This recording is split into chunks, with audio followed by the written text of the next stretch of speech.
উচ্ছেদ অভিযান দুদিন পূৰ্বে প্ৰশাসনে জাননী দিছিল তাত থকা অবৈধভাৱে বসবাস কৰা 687টা পৰিয়াল বিগত দীৰ্ঘদিন ধৰি 1983 চন মানৰ পৰাই এই পৰিয়ালসমূহে তাত অবৈধভাৱে এটা দুটাকৈ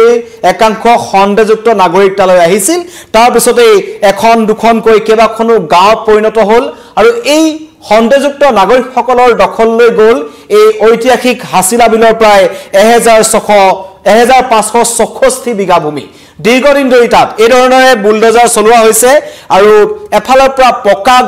ঘৰ দুৱাৰ সকলো ভাঙি পেলোৱা হৈছে দুদিন পূৰ্বে যেতিয়া প্ৰশাসনে জাননী প্ৰেৰণ কৰিছিল তেতিয়া তাত থকা অবৈধভাৱে বসবাস কৰা নাগৰিকসকলৰ মাজত হাহাকাৰ লাগিছিল তেওঁলোকে কৈছিল আমি কলৈ যাম কিন্তু তেওঁলোকৰ ওচৰত কোনো ধৰণৰ নথি পত্ৰ নাই তেওঁলোকে সেইবোৰ চৰকাৰী ভূমি দখল কৰি বিলৰ ভূমি দখল কৰি তেওঁলোকে তাত ঘৰ সাজিছিল আৰু ক'ৰ পৰা এই লোকসকল আহিছিল তাৰ প্ৰতিও প্ৰশাসনৰ সন্দেহ আছে আৰু মুখ্যমন্ত্ৰী এটা কথা স্পষ্ট কৈছিল সৰকাৰি ভূমি যিবোৰ বিল জলাশয় আছে যিসমূহত একাংশ অবৈধ নাগৰিকে আহি দখল কৰে সেই সকলো উচ্ছেদ কৰা হ'ব আৰু কথাই কথাই মুখ্যমন্ত্ৰীৰ নিৰ্দেশৰ পাছতেই আজি বুলডোজাৰ চলিছে পুৱা 5 বজাৰ পৰা আৰক্ষী নিৰাপত্তাৰক্ষী সুসজ্জিত হৈ জিলা প্ৰশাসনে 20খন এক্সকেভেটৰ লগাই এফালৰ পৰা সকলো ঘৰ ভাঙি গৈছে দৃশ্যাংশ আমাৰ ওচৰত আহি পৰিছে যি গোৱালপাৰাৰ হাছিলা বিল আছিল এই হাছিলা বিলৰ দৃশ্য এই সমূহ ঘৰ এইবোৰ এফালৰ পৰা ভাঙি পেলোৱা হৈছে এদৰে এক্সকেভেটৰ চলিছে 20খন এক্সকেভেটৰ চিন্তা কৰক বিলৰ ওপৰত এই ধৰণৰ পকা ঘৰ নিৰ্মাণ কৰা হৈছিল আৰু এটো এবছৰ দুবছৰ নহয় কেবাখনো গাঁও তাত আছে এই সকল সন্দেহজনক নাগৰিক এওঁলোক ক'ৰ পৰা আহিছিল তেওঁলোকক কোনে তাত মাটি ল'বলৈ দিছিল তেওঁলোকে কাৰ পৰা মাটি ক্ৰয় কৰিছিল কোনো ধৰণৰ নথিপত্ৰ তেওঁলোকৰ নাই তেওঁলোকে কিন্তু তাত এফালৰ পৰা ঘৰ বনাই গৈছিল এদৰে জুপুৰি খদ্দিক এখনক ঘৰ আছে একাংশ পকি ঘৰ আছে আটাইতকৈ ডাঙৰ কথা তাৰ সেই বেদখলকৃত ভূমিসমূহৰ ভিতৰত একাংশই মছজিদো নিৰ্মাণ কৰিছিল তাৰ মাজত কেইবাটাও মছজিদ ধ্বংস কৰা হৈছে লগতে কেইখনমান ব্যক্তিগত খণ্ডৰ বিদ্যালয়ও নিৰ্মাণ কৰিছিল এইদৰে একাংশ খণ্ডযুক্ত নাগৰিক এতিয়া হাতে হাতে টুপুলালৈ সেই অঞ্চলৰ পৰা ওলাই গৈছে আৰু তেওঁলোকৰ যি গছ গছনি আছিল তামুল গছ সকলো এফালৰ পৰা ভাঙি পেলোৱা হৈছে প্ৰশাসনে উচ্ছেদ অভিযান চলাইছে যাতে অপ্ৰীতিকৰ পৰিস্থিতিৰ সৃষ্টি নহয় তাৰ কাৰণে প্ৰশাসনৰ ফালৰ পৰা কটকটীয়া নিৰাপত্তা ব্যৱস্থা কৰা হৈছে দুদিন সময়সীমা দিয়া হৈছিল এই সকল সন্দেহযুক্ত নাগৰিকক যিসকলে তাত অবৈধভাৱে ভূমি বেদখল কৰি দীৰ্ঘদিনৰ পৰা বহি আছিল তেওঁলোকক কোৱা হৈছিল কোনো কাৰণত তেওঁলোকক তাত থাকিবলৈ দিয়া নহব কাৰণ গোৱালপাৰাৰ হাছিলা বিলত প্ৰায় 1564 বিঘা ভূমি ভাবক ইয়াৰ পূৰ্বে আমি এটা কথা গম পাইছো যে ৰাজ্যৰ সত্ৰ বিভিন্ন বিল জলাশয় বিভিন্ন অঞ্চলসমূহত একাংশ সন্দেহযুক্ত নাগৰিকে অবৈধভাৱে ভূমি বেদখল কৰি তেওঁলোকে ঘৰ নিৰ্মাণ কৰি আহিছে আৰু তেওঁলোকক তাৰ পৰা উচ্ছেদ কৰিবলৈ যোৱাৰ সময়ত তেওঁলোকে আৰক্ষী প্ৰশাসনক আক্ৰমণৰ টাৰ্গেট কৰি লয় সোণাপুৰত যেতিয়া উচ্ছেদ হৈছিল কচুতলিত আমি দেখিছিলো কচুতলিৰ উচ্ছেদৰ সময়ত আমি দেখিলো বিভিন্ন প্ৰান্তত যেটা উচ্ছেদ হৈছে কিন্তু তেওঁলোকে প্ৰশাসনক আক্ৰমণৰ চেষ্টা চলাই নগাঁৱতো আমি দেখিছিলো কিন্তু এতিয়া মুখ্যমন্ত্ৰীৰ কঠোৰ নিৰ্দেশ আছিল যে গোৱালপাৰাৰ ঐতিহাসিক হাছিলা বিলত প্ৰশাসনৰ উচ্ছেদ অভিযান চলিব কোনো ধৰণৰ তাত প্ৰশাসনে কাৰো প্ৰতি সহাৰি মানে এই সকল লোক কলৈ যাব তেওঁলোক ক'ত থাকিব তাৰ কাৰণে কোনো চিন্তা নকৰে কাৰণ তেওঁলোকক তাত বহিবলৈ চৰকাৰে দিয়া নাছিল তেওঁলোকে আহি তাত নিজাভাৱে তেওঁলোকে ঘৰ নিৰ্মাণ কৰিছিল তেওঁলোকৰ উপৰি পুৰুষে আসলতে 1980 চনৰ মানৰ পৰাই এই গোৱালপাৰাৰ হাছিলা বিলত অবৈধ ভূমি বেদখল চলি আছিল বুলি ইতিমধ্যে স্থানীয় প্ৰশাসনে জানিবলৈ দিছে তাৰ মাজতে এতিয়া সন্দেহযুক্ত কথাটো হৈছে কি তাত 687টা পৰিয়াল ভাবক এখন গাঁৱত 50টা 60টা লৈকে পৰিয়াল থাকে আমাৰ গাঁওসমূহত 687টা পৰিয়াল ক'ৰ পৰা আহিল 687টা পৰিয়ালে গোৱালপাৰাৰ চক্ৰ বিষয়ৰ কাৰ্যালয়ত তেওঁলোকে মাটিৰ খাজনা নিদিয়ে তেওঁলোকে 1980 বা 1990 চনত কাৰ পৰা এই ভূমিসমূহ কিনিছিল ক্ৰয় কৰিছিল তাৰ কোনো নথিপত্ৰ তেওঁলোকৰ লগত নাই কিন্তু তেওঁলোকে ডাঙৰ ডাঙৰ ঘৰ বনাইছে তেওঁলোকে দোকান নিৰ্মাণ কৰিছে তেওঁলোকে সেই বিলৰ ভূমি দখল কৰি তাত মছজিদ নিৰ্মাণ কৰিছে এনেকুৱা ধৰণৰ বহু দিনৰ পৰা তাত একাংশ স্থানৰ ৰাইজে এই কথাটো প্ৰশাসনক জনাই আছিল কিন্তু মুখ্যমন্ত্ৰী ডক্টৰ হিমন্ত বিশ্ব শৰ্মাৰ প্ৰত্যক্ষ নিৰ্দেশত এইবাৰ গোৱালপাৰা প্ৰশাসনে টঙালি বান্ধিছে আৰু এইদৰে হস্তময় আহিছে কিবা কাৰণত যদি কোনোবাই অপ্ৰীতিকৰ পৰিস্থিতিৰ সৃষ্টি কৰে তেন্তে তেওঁলোকৰ ওপৰত লাঠি চাৰ্জ কৰাব এখন হৈছে ঐতিহাসিক বিলখন যিখন আমাৰ যি হাছিলা বিল বুলি কোৱা হয় এখন হাছিলা বিলৰ এটা অংশ যিদৰে আমাৰ দীপৰ বিলখনৰ কথা ক'ব লাগিব দীপৰ বিলখন লাহে লাহে এনেকুৱা একাংশ বেদখলকাৰী কবলত পৰিছে একাংশ ঘৰ বনাইছে বিলৰ নামত কিছু অংশ আছেগৈ ঠিক একেদৰে এখন গোৱালপাৰাৰ হাছিলা বিল ইমানে বেদখল কৰিলে ভাবক 1564 বিঘা ভূমি বেদখলকাৰী কবলত আছিল তাত ঘৰ বনাইছিল মাটি উখ কৰিছিল তেন্তে পানী কলৈ যাব এই সকলো দখল কৰি তেওঁলোকে তাত আৰু খণ্ডযুক্ত নাগৰিকসকলৰ এটা অন্যতম তেওঁলোকৰ যি লক্ষণ বুলি ক'ব লাগিব তেওঁলোকৰ চৰিত্ৰ এটো আচলতে এই সকল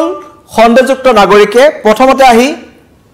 আমাৰ সাধাৰণ অসমীয়া বা খিলঞ্জীয়া লোকসকলে যিবোৰ অঞ্চলত থাকিব নোৱাৰে ঠিক একেদৰে পানীৰ মাজত আমাৰ সাধাৰণ মানুহসকল থাকিব নোৱাৰে তেওঁলোকে এনেকুৱা অঞ্চলসমূহ যিবোৰ অতি দুৰ্গম য'ত পানীৰ মাজত থাকিব লাগে নাৱৰে অহাজা কৰিব লাগে তেনেকুৱা সমূহ অঞ্চল তেওঁলোকে টাৰ্গেট কৰে যাতে কোনো মানুহৰ চকুত নপৰে লাহে লাহে লাহে লাহে তেওঁলোকে তাত এঘৰৰ পৰা দুঘৰৰ পৰা তিনিঘৰ পৰা চাৰিঘৰ 100 ঘৰ 200 ঘৰ 600 ঘৰ হৈছিল গৈ এতিয়া 687টা পৰিয়ালক উচ্ছেদ কৰা হৈছে বুলি ইতিমধ্যে গোৱালপাৰা প্ৰশাসনে জনাইছে আৰু এইদৰে এখন হাছিলা বিলৰ এতিয়া যদি পৰিবেশ দেখুৱা আপোনালোকক তেন্তে এয়া হৈছে বৰ্তমান হাছিলা বিলৰ পৰিবেশ এইবোৰ সকলো বিলৰ মাটিত একাংশই তৰজাবেৰ বনাইছে একাংশই পকা ঘৰ বনাইছে একাংশই দোকান বনাইছে জুনে যেনেকৈ পাৰে মাটি দখল কৰি একাংশ দালালৰ তত্ত্বাৱধানত তেওঁলোকে 2-3 টকা দি তাত এইদৰে দীৰ্ঘদিন ধৰি বসবাস কৰি আহিছিল কিন্তু আজি 20খন এক্সকেভেটৰ সোমাইছে তাৰ পিছৰ পৰিস্থিতি এয়া হাতে হাতে তালি টুপুলা লৈ এই সকল খণ্ডযুক্ত নাগৰিক তাৰ পৰা আঁতৰি গৈছে ইয়াৰ পূৰ্বে আমি কচুতলিৰ ক্ষেত্ৰত দেখিছিলো যেতিয়া কচুতলিত উচ্ছেদ অভিযান চলিছিল তেতিয়া একাংশ নাগৰিক আঁতৰি গৈছিল এওঁলোক এতিয়া কলৈ যাব হয়তো পুনৰ গৈ অন্য জিলা বা অন্য স্থানত তেওঁলোকে মাটি দখল কৰিব এই সকল খণ্ডযুক্ত নাগৰিক ক'ৰ পৰা আহিছিল তদন্ত কৰিব লাগে আৰু ইতিমধ্যে কোৱা হৈছে যে বিলটোত বসবাস কৰা একাংশ লোকে জাননী পোৱাৰ পাছতেই কিছুমান কিন্তু নিজে নিজে আঁতৰি গৈছিল তেওঁলোকে জানে যে তাত উচ্ছেদ অভিযান চলিব অতি পৰিতাপৰ কথা যে এই অঞ্চলসমূহৰ ভিতৰত কেইবাটাও মছজিদো আছে মছজিদো তেওঁলোকে নিৰ্মাণ কৰিছিল বিলৰ মাটিত মছজিদ নিৰ্মাণ কৰি তেওঁলোকে এইবোৰ কাম কৰি আছিল এখন দুখন বিদ্যালয়ও আছে আৰু বিশেষকৈ গোৱালপাৰাৰ যি পৰিস্থিতি কাৰণ ধুবুৰী যিটো পৰিস্থিতি আমি ইদৰ পিছত দেখিছিলো তাত নিষিদ্ধ মাংস একাংশ খণ্ডযুক্ত নাগৰিকে পেলাই থৈ গৈছিল হোজাইত এনেকুৱা একাংশ খণ্ডযুক্ত নাগৰিকে ভূঞাপট্টি বুলি এলেকাটোত তেওঁলোকে নিষিদ্ধ মাংস পেলাই থৈ গৈছিল গোৱালপাৰাটো একেধৰণৰ ঘটনা সংঘটিত হৈছে গোৱালপাৰাত যেতিয়া নিষিদ্ধ মাংস কালী মন্দিৰত পেলাই থৈ গ'ল 5 জনক গ্ৰেপ্তাৰ কৰা হৈছে আটাইকেইজন এইবোৰ অঞ্চলৰে বাসিন্দা তাৰ পাছতে কিন্তু গোৱালপাৰা প্ৰশাসন এবাৰ তৎপৰ হৈছে তেওঁলোকে ভূক্ষেপ পোৱা নাই তেওঁলোকে মুখ্যমন্ত্ৰীৰ নিৰ্দেশনা পোৱা মাত্ৰকেই পুৱা 5 বজাৰ পৰা আৰক্ষী নিৰাপত্তাৰক্ষী আহি 20খন এক্সকেভেটৰেৰে 687টা পৰিয়ালৰ ঘৰ উচ্ছেদ কৰিবলৈ লাগি গৈছে তাত হুলস্থুলীয়া পৰিৱেশৰ সৃষ্টি কৰিবলৈ যোৱা সকলক কঠোৰ হাতেৰে দমন কৰা হ'ব বুলি ইতিমধ্যে মুখ্যমন্ত্ৰীয়ে ঘোষণা কৰিছিল মন্তব্য আহিছে আমাৰ ওচৰত প্ৰশাসনৰ মন্তব্য তেওঁলোকে কি কয় আমি আপোনালোকক শুনাব বিচাৰিছো হয় আপোনালোকে দেখা পাইছে যে আমাৰ গোৱালপাৰা চহৰৰ ভিতৰতে হাছিলা বিল নামৰ এইটো অঞ্চলত প্ৰায় 1555 বিঘা মাটি আছে দুটাৰ আগত এইটো একচুৱেলি এটা জলাশয় আৰু আমি 2023 আৰু 2024 আমি 2 বছৰতে আমি ইয়াত যিখিনি অবৈধ বেদখলকাৰী আছিল তেখেতসকলক আমি জাননী জাৰি কৰিছিলোঁ যে এই বেদখল তেখেতসকলে নিজে নিজে এৰি যাব লাগে এই তেখেতসকলে যেহেতু এৰি যোৱা নাই এইবেলি আকৌ আমি তেওঁলোকক জাননী জাৰি কৰিছিলোঁ আৰু প্ৰায় 20-25% মানুহে ইতিমধ্যে পৰহিৰ পৰা নিজে নিজে ইয়াৰ পৰা ওলাই গৈছে আজি ৰাতিপুৱাৰ পৰা আমি ইয়াতে যিখিনি অবৈধ বেদখলকাৰী আছে আমি উচ্ছেদ কৰি আছোঁ প্ৰায় 660-70টামান ঘৰ আছে আৰু ইতিমধ্যে আমি প্ৰায় 30% মান ঘৰ উচ্ছেদ কৰিলোঁ আমি এই কামখিনি আজি সম্পূৰ্ণ কৰিলোঁ পিছফালে কোনো ধৰণৰ ৰেজিষ্টেঞ্চ হোৱা নাই আৰু মানুহে বুজি পাইছে যে তেওঁলোকে এইটো বেদখল কৰি আছে আৰু তেওঁলোকে প্ৰশাসনৰ উচ্ছেদ অভিযান চলি থকাৰ মাজতেই এতিয়া সকলোৰে মনত এটাই প্ৰশ্ন এইসকল বাংলাদেশী নাগৰিক নেকি কাৰণ অসমত বাংলাদেশী চৰণীয়া পথাৰ সেইটো মই নকৰো আপোনালোক সকলোৱে জানে যে অসমখন বাংলাদেশীৰ চৰণীয়া পথাৰ ধুবুৰীত যি পৰিস্থিতিৰ সৃষ্টি হৈছে বিশেষকৈ নামনি অসমৰ বিভিন্ন অংশ গোৱালপাৰা ধুবুৰী মানকাছাৰ এই অঞ্চলসমূহত একাংশ বাংলাদেশীৰ দপদপনি দেখিবলৈ পোৱা গৈছে আৰু তেওঁলোকে মই ইতিমধ্যে কৈছো যিবোৰ অঞ্চলত আমাৰ সাধাৰণ খিলঞ্জীয়া লোক থাকিব নোৱাৰে নদীৰ চৰাঞ্চল য'ত কোনো খা সুবিধা নাই বাট পথৰ সুবিধা নাই তাত একাংশ এনেকুৱা ধৰণৰ লোক আহে তেওঁলোক ক'ৰ পৰা আহে সেইটো ৰহস্যৰাবৰ্তন অত্যন্ত ৰহস্যজনক এই সকল লোকৰ এনেদৰে ঘৰ বনাইছে প্ৰশাসনৰ সন্মুখত বনাইছিল কেইবাখনো চৰকাৰ 1983 চন বুলি ইতিমধ্যে প্ৰশাসনে কৈছে 83 চনৰ পৰাই এই হাছিলা বিলত এঘৰ দুঘৰকৈ এনেকুৱা ধৰণৰ অবৈধ নাগৰিক আহিছিল আৰু এতিয়া আহি কেইবাখনো গাঁও হৈ গ'ল 1564 বিঘা ভূমি তেওঁলোকে দখল কৰি ৰাখিছিল এখন বিলৰ তেন্তে বিলৰ যি জীৱকুল আছে জীৱকুলৰ বৈচিত্ৰ্যৰ প্ৰতি ভাবুকি আহিছিল তাত জধে মধে ঘৰ বনোৱা হৈছিল যিটো প্ৰকৃতিৰ কাৰণে এটা ভাবুকি স্বৰূপ আছিল আৰু মই ইতিমধ্যে কৈছো চিন্তাৰ কথা যে এনেকুৱা একাংশ লোক আহিছে 687 ঘৰ লোক তাত বহিছিল চিন্তা কৰক আমাৰ সচৰাচৰ গাঁওসমূহত খুব ডাঙৰ গাঁও নহলে এখন গাঁৱত খুব বেছি 50 ঘৰ বা 60 ঘৰ ব্যক্তি থাকে একোখন গাঁৱত কিন্তু এই অঞ্চলসমূহত এখন বিলৰ ওপৰত 1564 বিঘা ভূমি দখল কৰি 687টা পৰিয়ালে দীৰ্ঘদিন ধৰি তাত বসবাস কৰি আহিছিল তাকো এইটো চৰকাৰী তথ্য আৰু এই 687টা পৰিয়ালত যদি আপুনি ভাবে তেওঁলোকৰ জনসংখ্যাৰ কথা নতুনকৈ কোৱাৰ প্ৰয়োজন নাই এটা পৰিয়ালত তেওঁলোকৰ 12 জনৰ পৰা 10 জনলৈকে ব্যক্তি থাকে তেন্তে এই 687টা পৰিয়ালত তেওঁলোকৰ সদস্য কিমান আছিল আপোনালোকে এবাৰ চিন্তা কৰক তাত ডাঙৰ ডাঙৰ তামুল বাৰী আছিল বিভিন্ন ধৰণৰ পকী ঘৰ নিৰ্মাণ কাৰ্য চলি আছিল আৰু খবৰ পোৱা মাত্ৰকে এইদৰে সকলো এফালৰ পৰা কাটি তহিলং কৰি দিয়া হৈছে মুখ্যমন্ত্ৰীৰ কঠোৰ নিৰ্দেশৰ পাছত সন্দেহযুক্ত নাগৰিকৰ বিৰুদ্ধে কঠোৰ হৈছে কাৰণ গোৱালপাৰাটো নিষিদ্ধ মাংসক লৈ একাংশ এনেকুৱা সন্দেহজনক নাগৰিকে কিছু পৰিস্থিতি উত্তপ্ত কৰাৰ চেষ্টা চলাইছে এইদৰে সকলো জপনা ভাঙি পেলোৱা হৈছে এইবোৰ বিলৰ পাৰৰ মাটি এইবোৰ পকা ঘৰ সাজিছিল কোনো ধৰণৰ তেওঁলোকৰ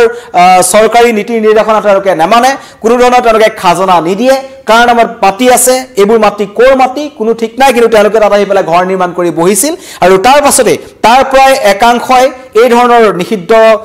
মাংস পেলাই পৰিস্থিতি উত্তপ্ত কৰাৰ দৰে পৰিৱেশৰ সৃষ্টি কৰি আহিছিল আৰু গোৱালপাৰাত কালী মন্দিৰত যি নিষিদ্ধ মাংস ওলালে তাৰ পিছত 5 জনক গ্ৰেপ্তাৰ কৰা হ'ল যাতে পৰিস্থিতি অধিক উত্তপ্ত নহয় তাৰ কাৰণে আৰক্ষী প্ৰশাসন ইতিমধ্যে হস্তম হৈ আছে আৰু এই বিলৰ পাৰত যদি কিবা কাৰণত কচুতলি বা আমাৰ সোণাপুৰত যি ধৰণৰ ঘটনা সংঘটিত হৈছিল আৰক্ষী নিৰাপত্তাৰক্ষী দণ্ডাধীশক আক্ৰমণ কৰিবলৈ উদ্যত হৈছিল তেনেকুৱা যদি ঘটনা সংঘটিত হয় তেন্তে কঠোৰ হাতেৰে কেনেকৈ দমন কৰিব পাৰি সেইটো প্ৰশাসনে জানে সেইকাৰণে অৰ্ধ শতাধিক CRPF বাহিনী কেইবাটাও মুতায়ন কৰা হৈছে গোৱালপাৰা আৰক্ষী আছে দণ্ডাধীশ আছে উচ্চ পদস্থ আৰক্ষী বিষয়া আছে কোনো প্ৰতিৰক্ষা নাই এফালৰ পৰা সকলো ভাঙি গৈছে আৰু যিখন হাছিলা বিল আছে হাছিলা বিলক বেদখল মুক্ত কৰা হৈছে মই ইতিমধ্যে কৈছো 1564 বিঘা ভূমি একাংশ অবৈধ নাগৰিকে দখল কৰিছিল এটো এটা সৰু উদাহৰণ এনেকুৱা বিলৰ পাৰে পাৰে অসমৰ বিভিন্ন প্ৰান্তত থকা বিল জলাশয় বিভিন্ন নদীৰ পাৰ বিভিন্ন অঞ্চলসমূহত এনেকুৱা একাংশ সন্দেহযুক্ত নাগৰিকৰ অৱস্থিতি আমি দেখিবলৈ পাওঁ সুযোগ পালে তেওঁলোকে আহি পেলাই সেই অঞ্চলসমূহত বহে আৰু গুজেই গজালি মেলে ৰক্তবীজৰ দৰে মূৰ দাঙি উঠে এটাৰ পিছত দুঘৰ পিছত তিনি ঘৰ হাজাৰ ঘৰলৈকে হৈ যায় তাৰ পিছত তেওঁলোকে আহি আৰক্ষীক আক্ৰমণ কৰিবলৈ চেষ্টা কৰে ধুবুৰীৰ পৰিস্থিতিয়ে আমাক শিক্ষা দিছে গোৱালপাৰাত উচ্ছেদ চলিছে বিভিন্ন প্ৰান্তত উচ্ছেদ চলিব আৰু যিসকল স্থানীয় খিলঞ্জীয়া নাগৰিকৰ ভূমি বেদখলৰ ক্ষেত্ৰতো এনেকুৱা একাংশ সন্দেহযুক্ত নাগৰিকৰ ভূমিকা আমি দেখিবলৈ পাওঁ যি ট্ৰাইবেল বেল্টৰ মাটি আছে সোণাপুৰত তাত একাংশ সন্দেহযুক্ত অবৈধ বাংলাদেশী দপদপনি আমি দেখিবলৈ পাইছো মধ্য বেল্টৰ কথা মই নকওঁ নগাঁও হুজাই মৰিগাঁও এই অঞ্চলসমূহত অবৈধ বাংলাদেশী দপদপনি আছে তাত তেওঁলোকে গুণ্ডাৰাজ চলাই আছে বিভিন্ন ক্ষেত্ৰত তেওঁলোকে চুৰাং বিভিন্ন ধৰণৰ ব্যৱসায়ত তেওঁলোক জড়িত হৈ আছে আৰু চুৰ ডকাইতি বিভিন্ন ধৰণৰ ৰাজ্যত যেতিয়া চুৰি ডকাইতি ধৰা পৰে তেন্তে এই সমূহ অঞ্চলৰ পৰা সৰ্বাধিক যি অভিযুক্ত আছে অভিযুক্তসকল ধৰা পৰে তেনেকুৱা অভিযুক্তৰ ঘাটি হয় এইবোৰ কাৰণ ধুবুৰীত যি ঘটনা সংঘটিত হৈছিল ধুবুৰীৰ চৰ অঞ্চলৰ পৰা কালি 9খনকৈ বা 8খনকৈ নাৱত তেওঁলোকে 500ৰো অধিক লোক হাতে হাতে তেওঁলোকে অস্ত্ৰ শস্ত্ৰ লৈ তেওঁলোক ওলাই আহিছিল আৰু ওলাই অহাৰ পাছতে পৰিস্থিতি বিপৰীতলৈ যায় ধুবুৰী আৰক্ষী যেতিয়া উপস্থিত হয় ধুবুৰী আৰক্ষী উপস্থিত হোৱাৰ পাছতে পৰিস্থিতি নিয়ন্ত্ৰণলৈ আহিছে তেনে ক্ষেত্ৰত এতিয়া একাংশ অবৈধ নাগৰিকৰ চৰণীয়া পথাৰ হ'বলৈ যোৱা এখন গোৱালপাৰাৰ হাছিলা বিলত আজি প্ৰশাসনৰ উচ্ছেদ অভিযান চলিছে উচ্ছেদ অভিযান এতিয়ালৈকে চলি আছে দুদিন পূৰ্বে জাননী দিয়া হৈছিল আৰু দুদিনৰ সময়সীমাৰ পাছতেই একাংশই জানিছিল যে তেওঁলোকৰ উচ্ছেদ অভিযান চলিব তেওঁলোক আঁতৰি গৈছিল কিন্তু যিসকল আঁতৰি যোৱা নাই তেওঁলোকক আজি ইয়াৰ পৰা খেদি পঠোৱা হৈছে আৰু এইদৰে তেওঁলোকে হাতে হাতে তালি টোপোলা লৈ তাৰ পৰা যাবলৈ বিচাৰিছে পকী ঘৰ কেঁচা ঘৰ সকলো এফালৰ পৰা ভাঙি দিয়া হৈছে প্ৰশ্ন হৈছে এইসকল ক'ৰ পৰা আহিছিল কোন দেশৰ নাগৰিক ইমান দিন তেওঁলোকে ইয়াত থাকিলে তেওঁলোক এতিয়া কলৈ যাব তেওঁলোকে নতুনকৈ কোনবা স্থানত গৈ দখল কৰিব নেকি স্থান আপোনালোক সাৱধান থাকক আশে পাশে থকা অঞ্চলসমূহত যদি বেদখল হৈছে তেন্তে চৰকাৰক জনাওক চাই ৰাখিব নিউজ 18 অসম নৰ্থ ইষ্ট আমি প্ৰত্যেকটো মুহূৰ্তৰ খবৰ আপোনালোকক দিবলৈ চেষ্টা কৰি আছো ৰাষ্ট্ৰীয় প্ৰেক্ষাপটৰ পৰা আন্তঃৰাষ্ট্ৰীয় প্ৰেক্ষাপটলৈকে ক্ৰিয়াৰ পৰা সাংস্কৃতিকলৈকে এতিয়া জনালো আজি গোৱালপাৰাৰ হাছিৰা বিলত চলিছে প্ৰশাসনৰ উচ্ছেদ অভিযান 1566 বিঘা ভূমি বেদখল মুক্ত কৰাৰ চেষ্টা কৰিছে প্ৰশাসনে 687টা অবৈধ নাগৰিকৰ পৰিয়ালক তাৰ পৰা উচ্ছেদ কৰা হৈছে ধন্যবাদ